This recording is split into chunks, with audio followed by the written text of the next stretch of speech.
بسم الله الرحمن الرحيم. ألف لام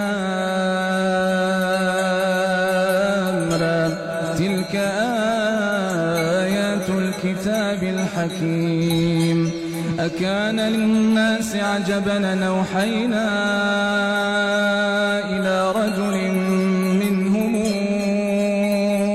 أن أنذر الناس وبشر الذين آمنوا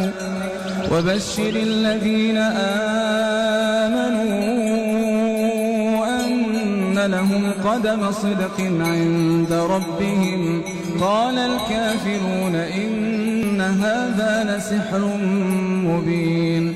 إن ربكم الله الذي خلق السماوات والأرض في 6 أيام ثم استوى على العرش يدبر الأمر ما من شفيع إلا من بعد إذنه.